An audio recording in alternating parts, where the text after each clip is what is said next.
갈라디아서 1장 6절부터 8절까지 말씀입니다. 세 절인데요, 우리 다 같이 함께 한 목소리로 읽겠습니다. 시작. 그리스도의 은혜로 너희를 부르신 이를 이같이 속히 떠나 다른 복음을 따르는 것을 내가 이상하게 여기노라.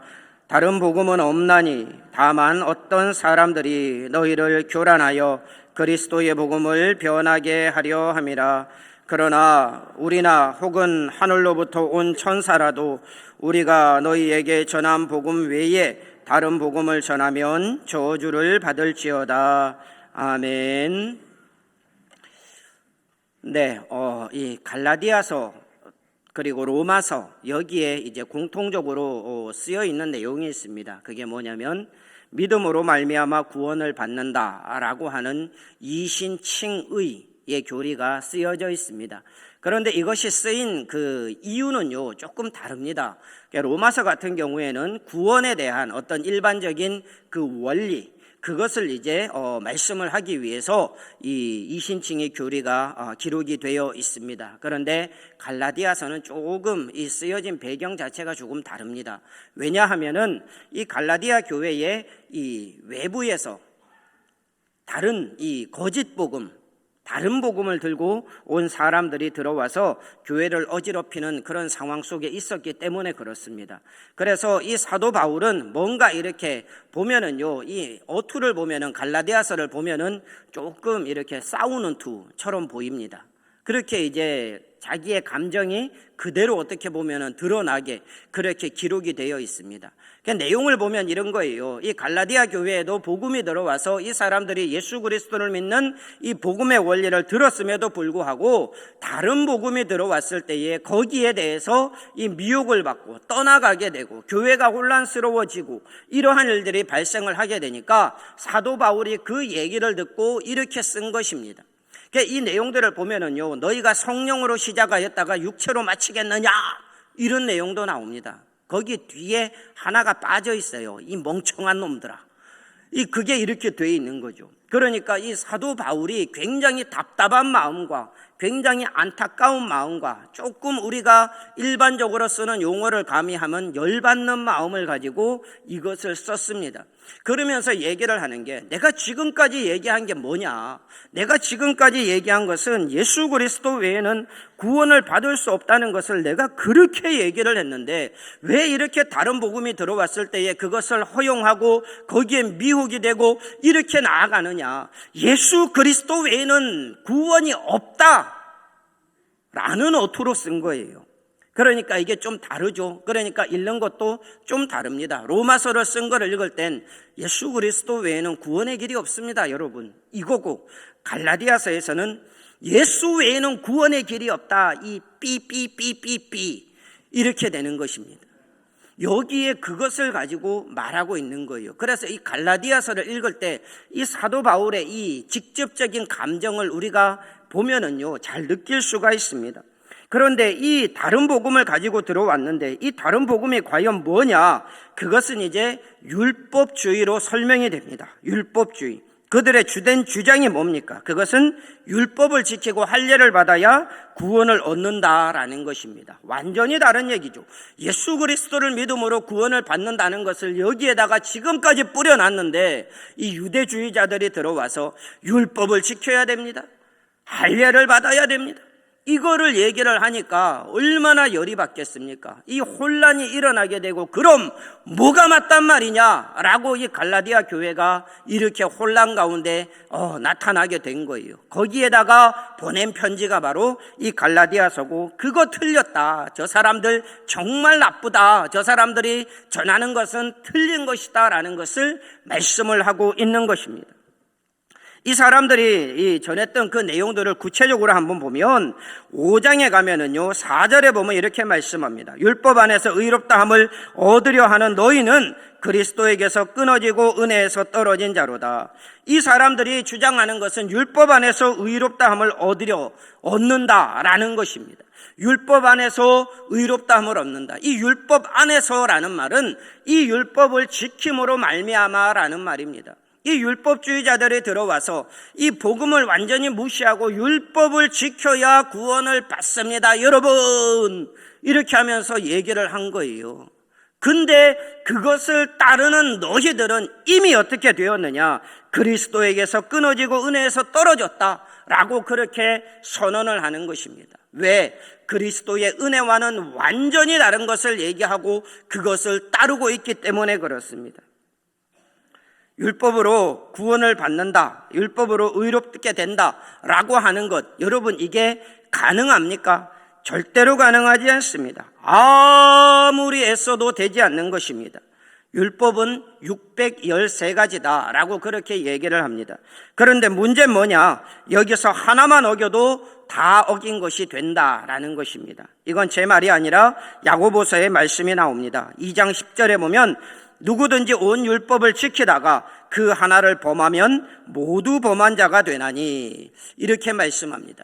율법이라는 한 덩어리, 하나의 율법이라고 이렇게 율법 전체를 하나로 볼 때 이 중에 일부를 어겨도 이거 전체를 어긴 게 되는 거예요. 그러니까 아무리 착하게 살고 아무리 선하게 살고 그렇게 살려고, 그렇게 살아서 율법대로 살아서 내가 구원을 얻으리라 결단에 결단을 하고 그렇게 살아간다 한들 하나만 어기면은 모든 것을 다 어긴 것이 되기 때문에 그것으로 말미암아서는 구원을 받을 수 없다는 것을 말씀을 하고 있는 것입니다. 이런데도 율법을 지킴으로 의롭다함을 얻을 수 있느냐? 없습니다. 그럼에도 이 사람들은 그것을 계속 주장을 하고 있는 것입니다. 그들이 주장하는 대표적인 것 중에 하나가 뭐냐? 할례입니다. 5장 3절 보면 이렇게 말씀합니다. 내가 할례를 받는 각 사람에게 다시 증언하노니 그는 율법 전체를 행할 의무를 가진 자라. 이 말은 무슨 말이냐면요, 너희가 할례를 받아야 구원을 받는다라고 그렇게 생각하고 그렇게 믿느냐? 그럼 너희는 율법 전체를 다 지켜야 된다라는 것을 얘기를 하고 있는 거예요. 할례 하나만이 아니라 할례는 그냥 일부분입니다. 이거를 지켜야, 할례를 행하고 이것을 지켜야, 율법을 지켜야 구원을 받는다라고 생각을 하는 그런 사람이 되었구나라는 것을 여기에서 말하고 있는 것입니다. 더 나아가 바울은 얘기합니다. 5장 11절, 형제들아, 내가 지금까지 할례를 전한다면 어찌하여 지금까지 박해를 받으리요? 이렇게 말씀을 하고 있습니다. 여러분, 이것 보면은요, 사도 바울은 이런 주장을 하는 이 율법주의자들과 완전히 다른 주장을 했던 것입니다. 율법주의자들은 와서 뭘 얘기했느냐? 할례를 받는 것, 율법을 지켜야 구원을 받는다라는 것, 이것을 계속해서 전한 거예요. 만약에 사도 바울도 이것을 그대로 전했으면 박해가 없었을 것이다 라는 것이죠.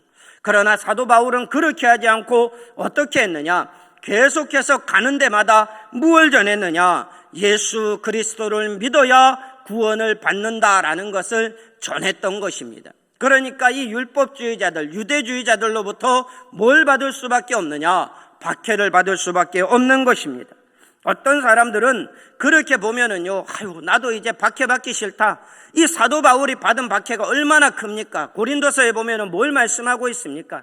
내가 40에 하나 가만매를 5번 맞았고, 뭐 이렇게 맞았고 저렇게 맞았고 터지고 죽을 뻔하고 배도 부서지고 내가 이 고생했다 라고 그 얘기하고 있지 않습니까?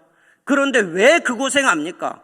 그냥 니네 말이 맞다, 나도 니네 전하는 거 그대로 내가 전할게 라고 하지. 그럼 박해는 안 받았을 텐데. 그런데 사도 바울은 이것을 버릴 수가 없었어요. 왜냐? 박해를 받더라도 죽음의 위협이 온다 할지라도 버릴 수 없었던 이유가 무엇이냐? 이게 진리였기 때문에 그렇다는 것입니다.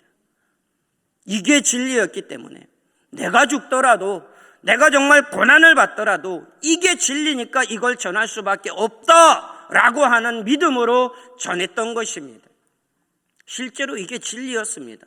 다른 거 없습니다. 그리고 더 나아가서 뭘 외칠 수 있었느냐? 오늘 본문 8절입니다. 그러나 우리나 혹은 하늘로부터 온 천사라도 우리가 너희에게 전한 복음 외에 다른 복음을 전하면 저주를 받을지어다. 이거 정말 대단한 말입니다. 너희는 저주를 받는다. 이것보다 훨씬 더 나아가서 천사도 저주받는다. 어떻게 하면? 다른 복음을 전하면. 우리 중에 한 사람이라도 다른 복음을 전하면 그도 저주를 받을 것이요, 하늘에서 내려온 천사라도 우리가 전한 예수 그리스도 밖에 구원의 길이 없다라고 하는 이것 외에 다른 복음을 전하면 하늘에서 온 천사라도 저주를 받을 것이다 라고 얘기를 하는 것입니다. 이게 보통 말입니까? 그런데 그렇게 얘기할 수 있었던, 이렇게 담대하게 외칠 수 있었던 이유가 무엇이냐? 그것은 이것이 진리였기 때문이라는 거예요. 진리를 외치는 사람만큼 담대한 사람도 없습니다. 제가 소리가 큽니다. 겁나게 지릅니다. 왜? 저는 이게 진리라고 믿기 때문에 이렇게 하는 거예요. 진리 맞습니다. 예수 그리스도 외에 구원의 길이 없다. 이것만한 진리가 어디 있습니까? 진짜 마이크 스피커가 찢어지도록 외쳐야죠. 사도 바울은 그렇게 박해 중에도 그런 외침을 내려놓지 않았다라는 거예요. 다른 복음을 전하면 누구든지 저주를 받는다. 뭘 믿고 이렇게 큰 소리를 칩니까? 도대체 뭘 믿고? 그게 진리였기 때문입니다. 제가 학교에 다닐 때 갈라디아서가 AD 48년에 쓰였다고 배웠습니다. 그런데 AD 50년에 세계적인 종교회의가 하나 열립니다. 그게 예루살렘 종교회의입니다. 사도행전 15장에 나옵니다. 그런데 그 종교회의가 열렸던 그 이유가 무엇이냐? 사도행전 15장 1절에 보면 이렇게 말씀합니다. 어떤 사람들이 유대로부터 내려와서 형제들을 가르치되 너희가 모세의 법대로 할례를 받지 아니하면 능히 구원을 받지 못하리라 하니, 이렇게 말씀합니다. 오늘 내용과 동일합니다. 그때 이 사도들과 장로들이 모여서 논의를 하고 내린 결론이 있습니다. 그것을 야고보가 선포를 합니다. 15장 19절 20절입니다. 그러므로 내 의견에는 이방인 중에서 하나님께로 돌아오는 자들을 괴롭게 하지 말고 다만 우상의 더러운 것과 음행과 목매어 죽인 것과 피를 멀리하라고 편지하는 것이 옳으니, 이렇게 말씀을 합니다. 여기에서 이제 대상이 누굽니까? 이 유대인들은요, 그냥 태어나면서부터 난지 8일맞이 할례를 받아요. 그러니까 거기에 대해서는 할 말이 없지만, 그런데 문제는 뭐냐면 이방인 중에서 갈라디아, 에베소, 다른 어떤 로마 또는 빌립보, 성경에 나오는 각종 지역에 있는 이 교회들, 이방인들이 나도 예수를 믿겠어 하고 왔을 때에 그들에게 니네도 할례를 받아야 구원을 받아 이 사람들아 라고 하지 말자는 거예요. 왜? 그건 진리가 아니기 때문에 그렇습니다. 그건 유대인들에게 해당하는 것이고, 그걸 왜 이방인들에게 강조하냐? 그런 거 하지 말고 그들에게 이런 면에서는 다 자유를 주고, 율법에서 자유로울 것은 자유를 주고, 다만 이 사람들이 이 정도는 지켜야 된다라고 가르쳐줘야 되는 게 우상의 더러운 것과 음행과 목매어 죽인 것과 피를 멀리하는 것, 이것이다. 이 정도는, 이것은 지켜야 된다고 얘기를 하되, 그 외에 다른 것들에서는 우리처럼 이렇게 얽매이게 하지 말고 그들에게는 자유를 주자라고 하는 것입니다. 왜? 그래도 되니까. 예수님께서 모든 이 율법들을 다 이루시고 완성하시고 십자가에 죽으시고 모든 율법의 저주에서 우리를 해방하시고 예수를 믿는 사람들에게는 구원의 길을 열어주셨으니, 그들에게 더 이상 무엇인가 짐이 되게 하지 말고 얽매이는 것들을 그들에게 주지 말자라는 것이었습니다. 이게 종교회의를 통해서 내려진 결론이었습니다. 이 율법으로 말미암은 이 짐을 지고 가는 사람들에게 예수님이 하신 말씀이 있습니다. 우리가 너무나 잘 알고 있는 마태복음 11장 28절 29절입니다. 수고하고 무거운 짐진 자들아 다 내게로 오라. 내가 너희를 쉬게 하리라. 나는 마음이 온유하고 겸손하니 나의 멍에를 메고 내게 배우라. 그리하면 너희 마음이 쉼을 얻으리니. 예수님께서 이렇게 말씀을 하신 것입니다. 수고하고 무거운 짐진 자들아 다 내게로 오라. 여기에서 말씀하고 있는 수고하고 무거운 짐진 자들이 과연 누구입니까? 우리가 생각하고 우리에게 적용하는 것처럼 삶에 찌들고 고난에 찌들고 어려운 형편 가운데 살고 질병 가운데 살고 정말로 이 힘든 세상 가운데 그렇게 살아가는 사람들, 그들이 수고하고 무거운 짐진 자들입니까? 여기에서 말씀하고 있는 수고하고 무거운 짐진 자들은 원래 의미는 그 의미가 아닙니다. 어떤 의미로 말씀을 하신 것이냐?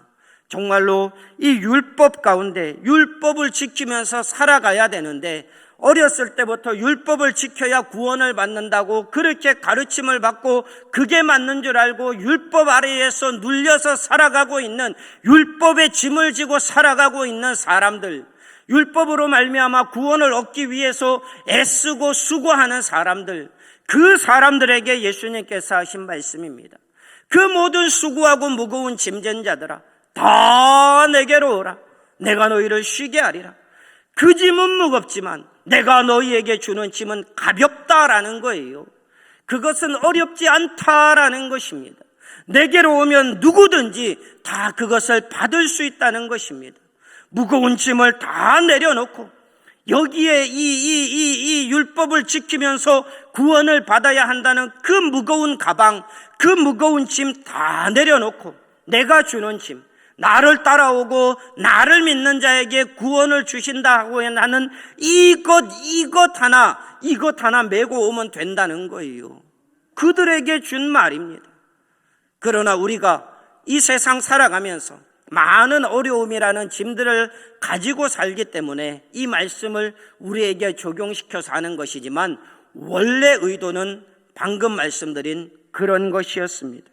구원을 얻고 싶어서 이렇게도 해보고 저렇게도 해봐도 도저히 길을 알 수 없고 갈팡질팡하는 그런 사람들에게 이 말씀이 필요한 것입니다. 여러분들 구원을 받기를 원하십니까? 정말 구원을 받기를 원한다면 모든 세상의 짐들을 내려놔야 됩니다.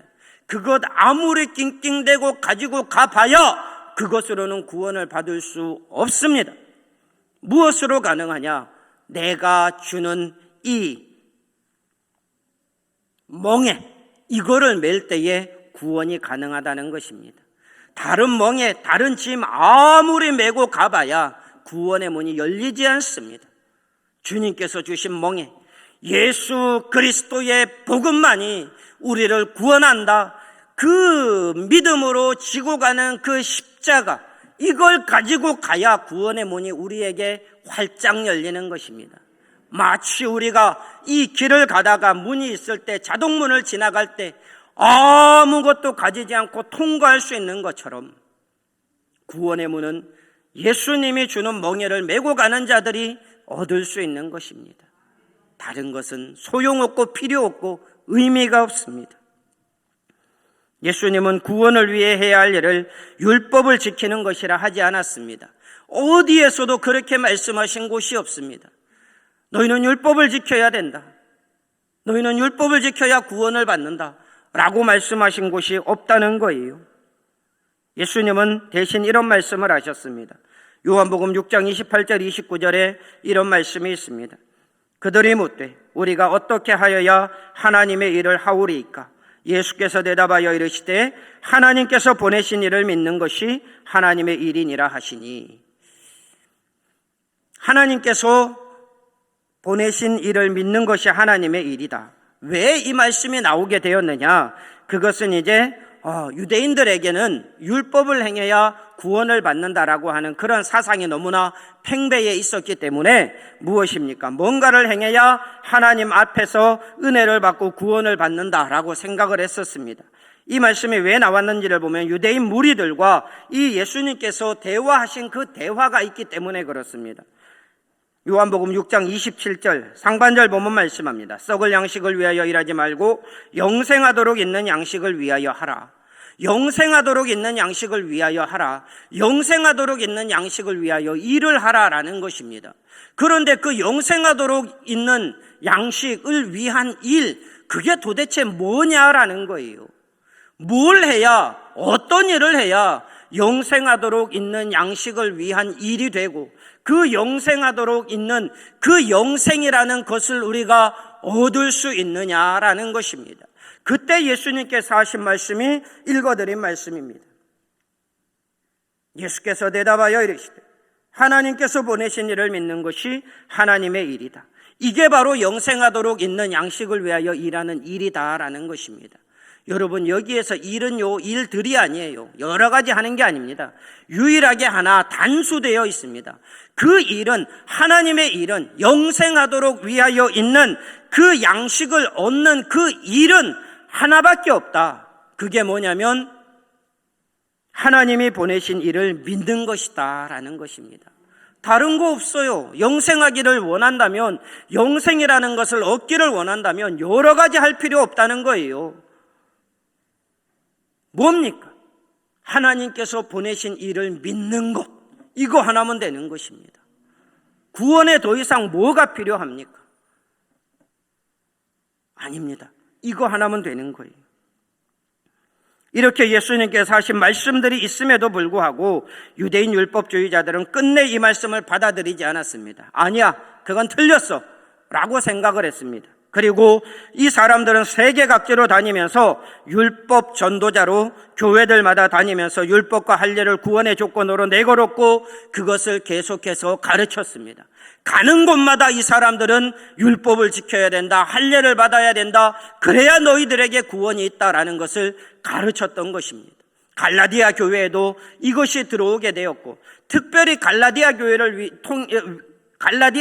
향해서 이렇게 사도 바울이 얘기를 하는 것은 여기가 더욱 이 어떤 어려움들이 있지 않았을까라는 생각도 한번 해보게 됩니다. 갈라디아 교회에 침투해서 복음을 완전히 뒤집어 엎는 그러한 일들이 발생을 했던 것입니다. 그러니까 사도 바울은 거기에 대해서 저주를 선포할 수밖에 없었던 거예요. 왜?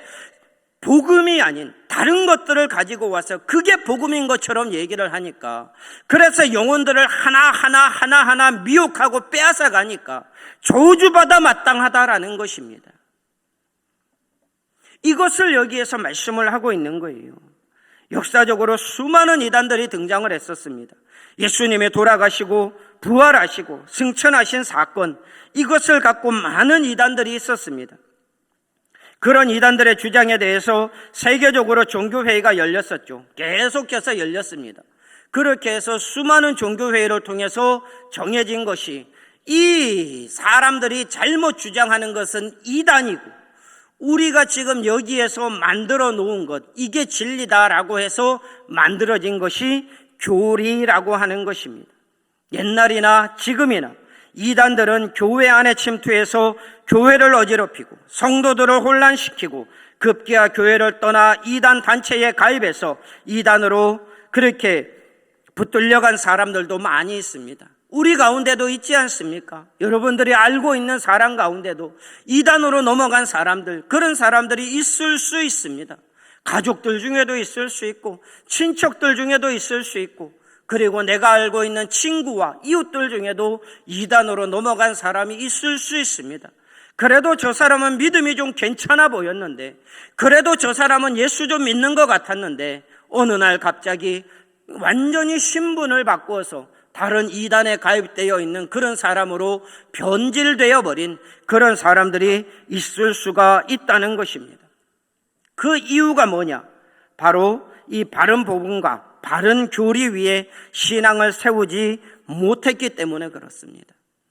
뭔가 위에 제대로 이 신앙의 집을 세웠다면, 그렇다면 어떤 유혹과 어떤 미혹이 와도 넘어가지 않을 수 있었을 텐데, 이 사람들의 신앙이 너무나 미약하고 어디에 세웠는지 자기네들의 사상과 또는 자기들이 생각하는 그런 믿음이라는 것 위에 세웠는지 모르겠지만, 그러나 주님이 말씀하시는 이 하나님의 말씀이라는 영원하고 깨지지 않고 변함없는 반석 위에 세우지 못했기 때문에 이 믿음들은 무너질 수밖에 없었고, 다른 것들이 와서 무너뜨리고 톡톡톡 치고 그렇게 했을 때에 넘어갈 수밖에 없는 것입니다. 여러분, 우리에게 하나님의 말씀이 왜 중요하고 왜 필요합니까? 그 하나님의 말씀은 우리의 모든 신앙의 근간이 되기 때문에 그렇습니다. 기독교 이 대한예수교 장로회 합동교단 이 총회 그 헌법, 여기에 12신조가 있습니다. 이건 거의 다 있습니다. 그 12신조에 가장 처음에 나오는 게 뭐냐면, 우리의 모든 이 신앙과 그리고 행실의 그 근본, 표본은 무엇이냐? 성경이다라고 그렇게 되어 있는 것입니다. 여러분들, 우리가 이 성경을 보면서 우리가 누구를 믿을 것인가? 그걸 말씀하고 있습니다. 주 예수 그리스도를 믿으라. 그리하면 너와 내 집이 구원을 얻으리라 라고 분명히 선포를 하고 있습니다. 하나님은 창조주시고 우리를 구원해내시고 우리를 보호하시고 인도하시고 정말 세상 끝날까지와 우리와 함께 하시는 그런 분이시라는 것을 선언하고 있습니다. 그분을 믿으라는 거예요. 다른 데서 이런 것을 볼 수 있습니까? 없어요. 아무리 다른 데 가서 찾아보고 들어봐도 하나님을 믿으라, 우리가 믿는 하나님, 그 하나님을 믿으라고 하는 데는 없습니다. 성경만이 그것을 우리에게 강조하고 있고 말씀하고 있는 것입니다. 주 예수 그리스도를 믿으라, 그것을 강조하고 있는 거예요. 그 위에 세워져야 하는데 자기가 생각하는 것들 또는 이 믿음 말고 예수 그리스도를 나는 믿기는 믿어, 그런데 나는 다른 것도 믿고 싶어 라고 하면서 같이 하는 혼합주의들, 이러한 것들 위에 세워진 신앙 다 의미 없는 것입니다. 여러분, 북이스라엘 아하방 시대의 선지자가 누구였습니까? 엘리야였습니다. 가장 위대한 선지자라고 불리는 엘리야가 그때 당시 선지자였습니다. 그런데 그가 갈멜산에서 이 바알과세라 이 선지자들과 그렇게 붙었을 때에 뭘 얘기합니까? 너희가 어느 편에 설 것이냐, 이걸 묻는 거예요. 바알이 하나님이면 그를 쫓고 여호와께서 하나님이면 그를 따르라 라고 말씀을 하는 것이죠. 둘 중에 하나밖에 없다는 거예요. 바알도 섬기고 하나님도 섬기고 안 된다라는 것을 말씀하는 것입니다. 하나밖에 없는 거예요. 한 분밖에 없는 것입니다.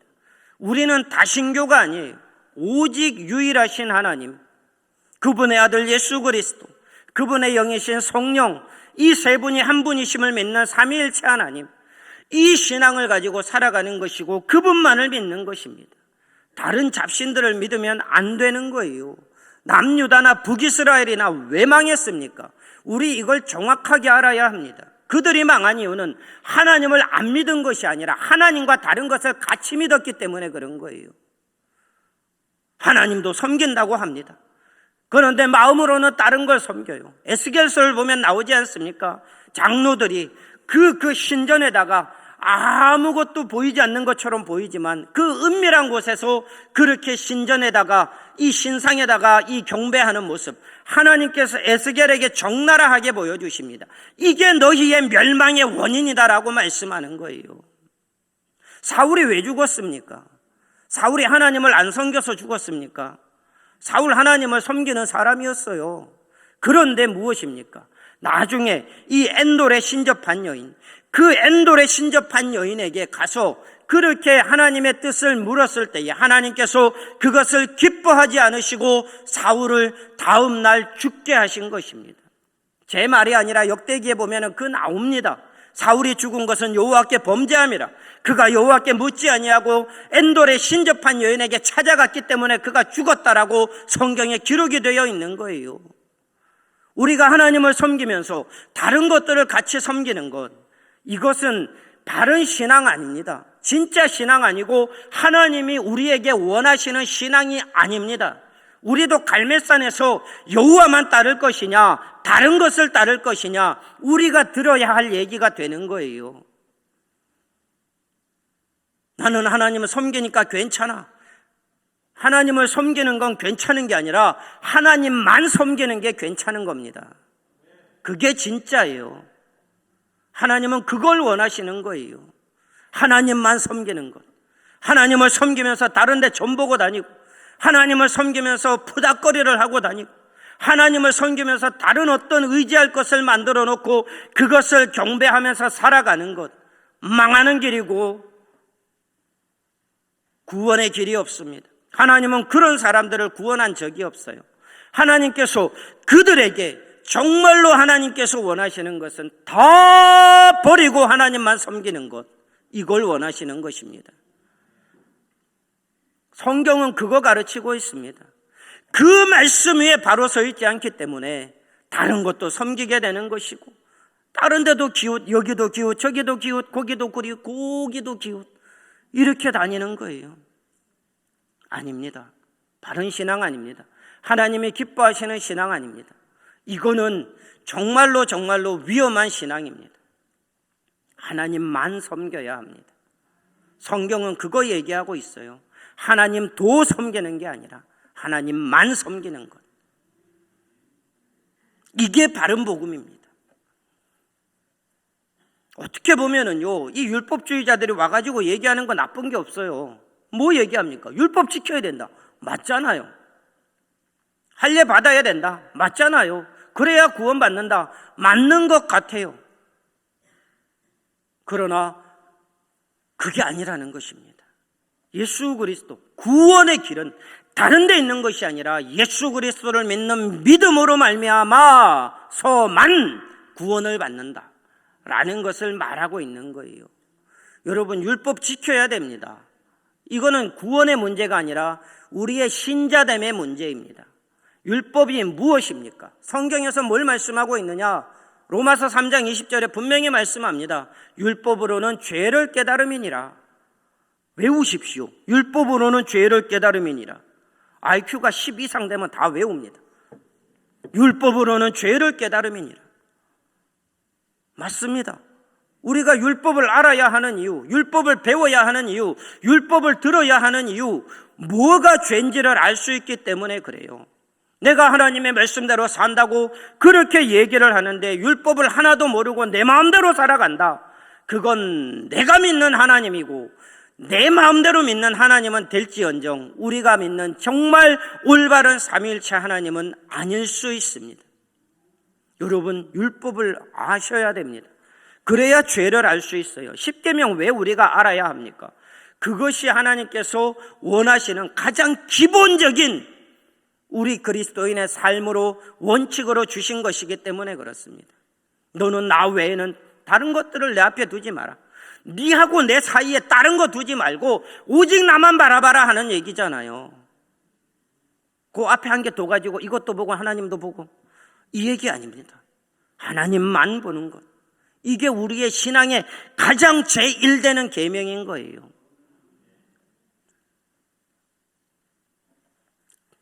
그렇게 살지 않으면 뭐다? 죄다. 이거를 알려주는 게 율법입니다. 간음하지 말아라. 도둑질하지 말아라.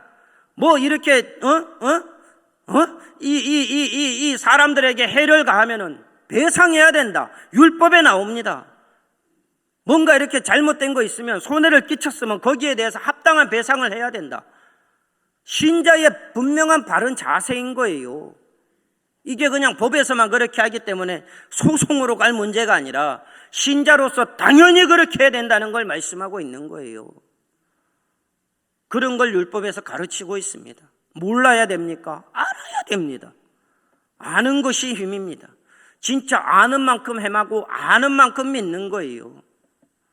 그런 걸 모르고 살아가는 사람들이 믿음이 연약한 사람들이고 많이 알고 그것을 지키고 애쓰면서 사는 사람들이 믿음이 그래도 장성한 사람들인 것입니다.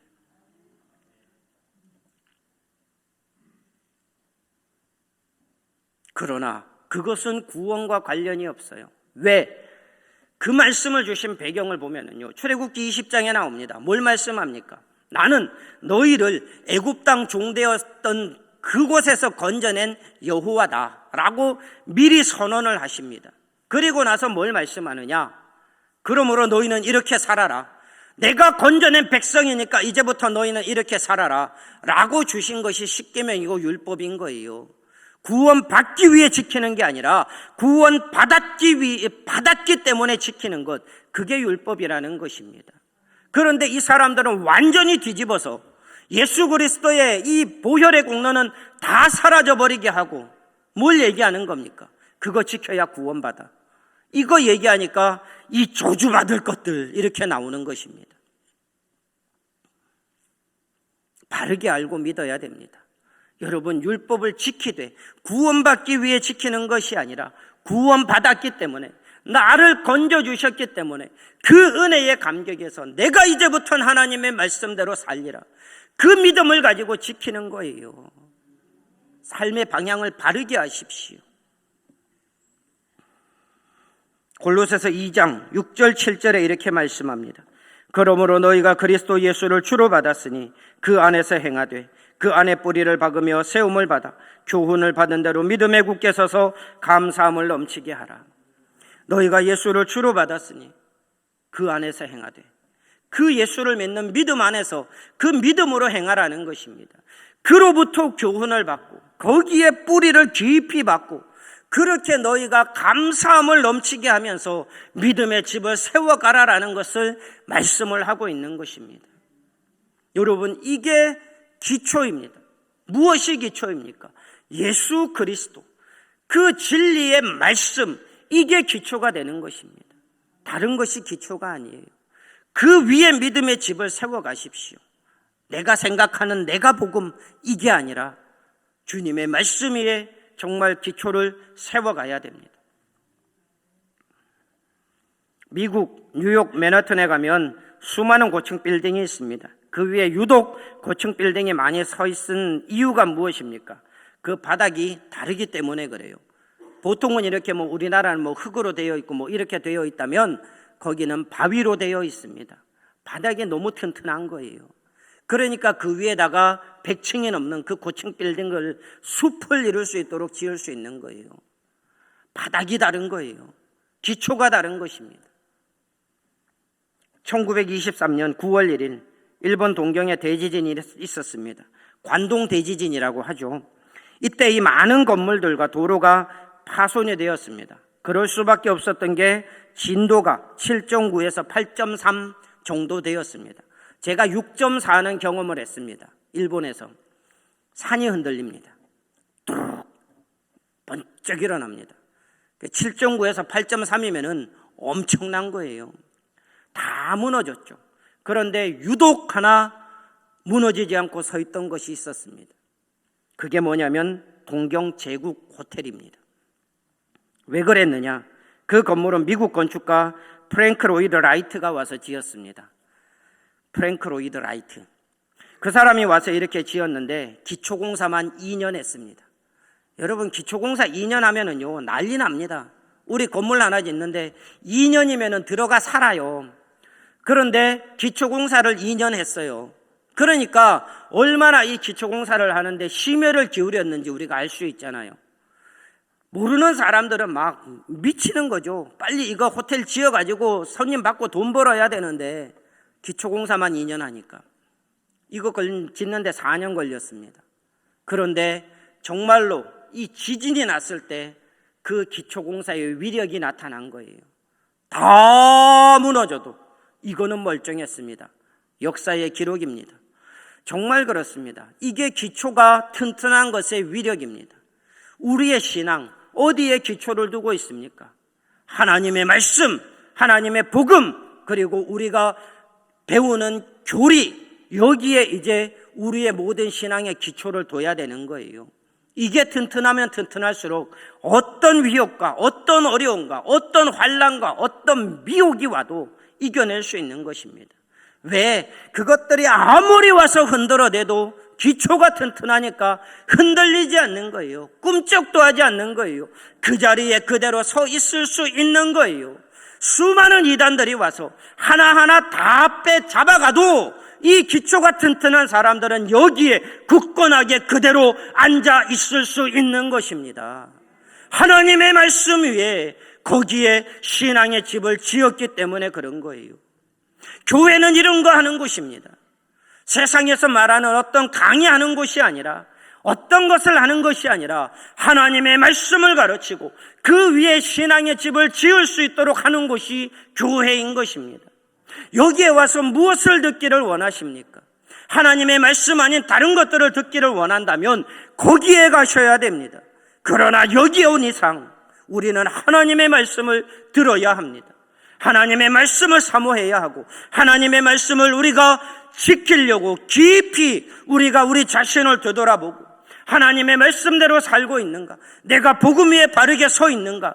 어떤 악한 것들이 나를 해하려 할 때 내가 넘어지지 않을 만큼 튼튼한 기초를 내가 가지고 있는가? 라는 것을 우리가 살펴봐야 되는 것입니다. 무엇 때문에 교회 나오십니까? 그냥 잘 먹고 잘 살기 위해서, 병 치료되고 아들 딸 잘 되고 좋습니다. 그것도 하나님의 은혜의 방편이고 일원이기 때문에 그렇습니다. 그러나 우리의 근본은 그게 아니에요. 하나님의 말씀을 듣고 하나님의 뜻을 헤아리고 내가 그 하나님의 말씀대로 신앙 위에 든든히 서가는 그 작업을 위해서 여기 와서 말씀을 듣고 있는 것입니다. 그런데 말씀을 듣기를 싫어합니다. 말씀 듣는 것을 지겨워하고 어려워합니다. 마치 예수님께서 말씀하실 때 이 말씀은 너무 어렵도다라고 떠나갔던 사람들처럼 그렇게 살고 있습니다. 그런 사람들이 어떻게 든든한 집을 짓겠습니까? 그나마 여기 와서 이렇게 하나님의 말씀을 듣고 있는 여러분들은 정말 하나님께서 좋은 믿음의 집을 세워주실 줄로 믿습니다. 그런 집을 세워가야 됩니다. 우리가 주님 오실 때까지 계속해서 하나님의 말씀을 듣게 됩니다. 반복해서 듣게 되고, 여러분 이 마태복음에 있는 내용들, 마가복음, 누가복음, 요한복음 이런 데 있는 내용들 예수님께서 한 번 말씀하고 치우셨을 것 같습니까? 내가 딱 한 번만 얘기한다. 들어, 외워. 이렇게 해서 막 심령이 가난한 자는 복이 있나니 이렇게 했을 것 같습니까? 아니에요. 분명히 아닙니다. 3년 동안 한 번씩 얘기했으면은요, 일주일만 지나도 다 까먹는데 못 외웁니다. 알 수 없어요. 예수님은 가는 곳마다 말씀하신 거예요. 심령이 가난한 자가 복이 있다. 이렇게 하는 자가 복이 있다. 너희는 이렇게 해야 된다. 이런 삶을 살아야 된다. 하나님은 이런 분이시고 하나님의 나라는 이런 곳이고 나 외에는 구원의 길이 없다 라는 것을 가는 곳마다 전했을 것으로 확신합니다. 그것을 요약해서 그냥 정리를 했을 뿐이지 한 번 하고 만 것이 아니라는 거예요. 우리의 말씀을 계속해서 들어야 합니다. 반복해서 들어야 합니다. 지겹도록 들어야 합니다. 그래도 신앙이 이 모양밖에 안 되는 거예요. 우리는 계속 들어야 돼요. 더 들어야 돼요. 반복해서.